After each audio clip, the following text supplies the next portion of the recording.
Last night, the Home Secretary was on a GB News programme with Liam Halligan, and she was talking about, well, he was asking her about the European Court of Human Rights. He said that if we leave, we would be, among those in the Council of Europe, we would be in the minority of countries. We would be with Belarus and Russia. As countries that have snubbed or been snubbed by the European Court of Human Rights. Very strange bedfellows for us to actually be buddying along with. And in return, Suella Braverman, of course, she doesn't like the European Court of Human Rights. She says that the European Court of Human Rights, the ECHR, has been issuing polarised and expansionist dictates. It's a polarised and expansionist court at odds with British values. Well, I'm not so sure that's true. The British values cohere very well with the values of the European Court of Human Rights. In fact, I've taken something through the European Court of Human Rights. The European Court of Human Rights ensures fair trial, freedom of assembly, freedom from torture and degrading treatment, inhuman treatment, the right to privacy, the right to vote, the right to religion. He went on, you have the stomach to leave it, does the Prime Minister? Well, Suella Braverman says the Prime Minister is prepared to do everything it takes. She says that we have, he says we have a problem with human rights law, which makes it difficult to meet our objectives. That's not quite a determination to leave the European Court of Human Rights. That's a recognition that we are at odds with some of the principles in the European Court of Human Rights, which I think any country probably would accept. We will do whatever it takes. Then Suella Braverman starts moving into a sort of fantasy land, which I think needs challenging. She says, very clearly, we've had 45,000 people last year arrive illegally on small boats. That's not true.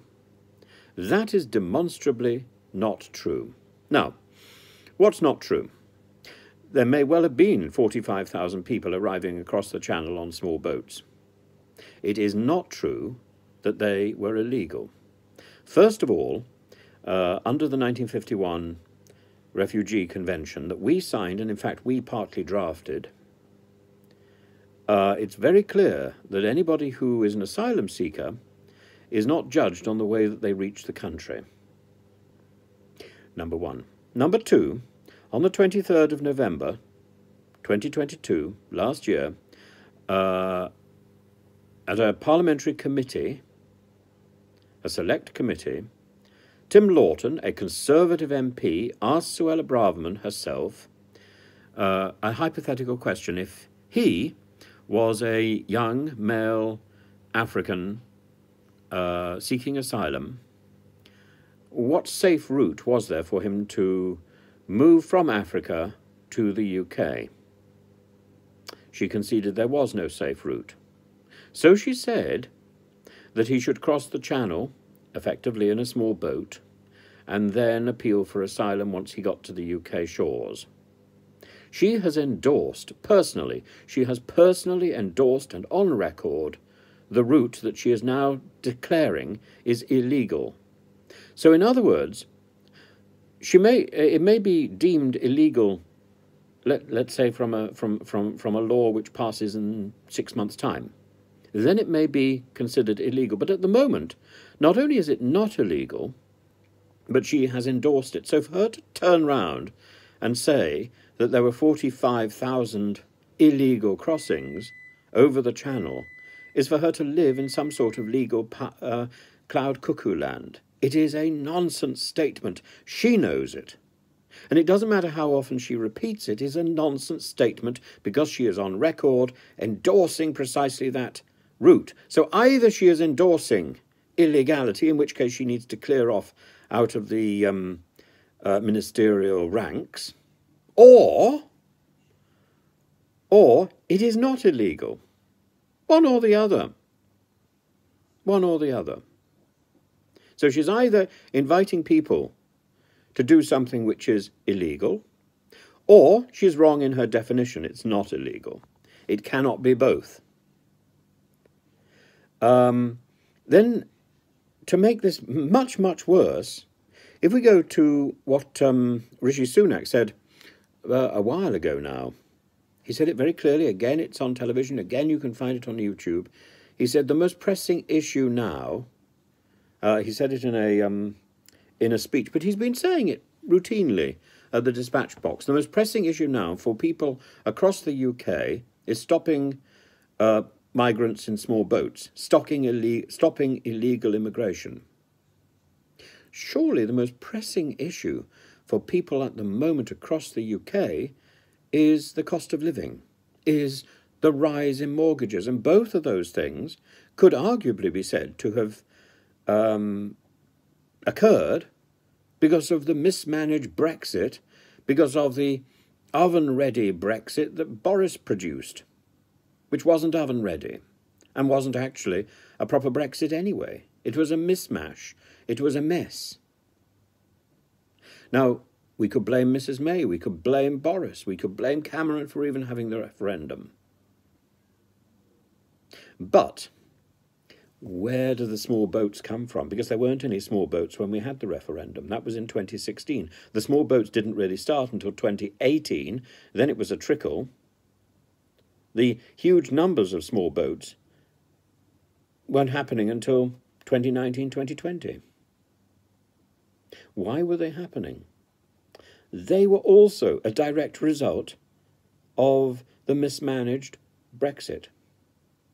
A direct result. Why? Because Boris's oven-ready Brexit was oven-ready without an agreement to replace Dublin 3, the Dublin regulation that allows Britain to return migrants to their place of origin or to a safe second country, or to return them simply to the EU so that so they can apply for asylum in the first country, the first port that they entered.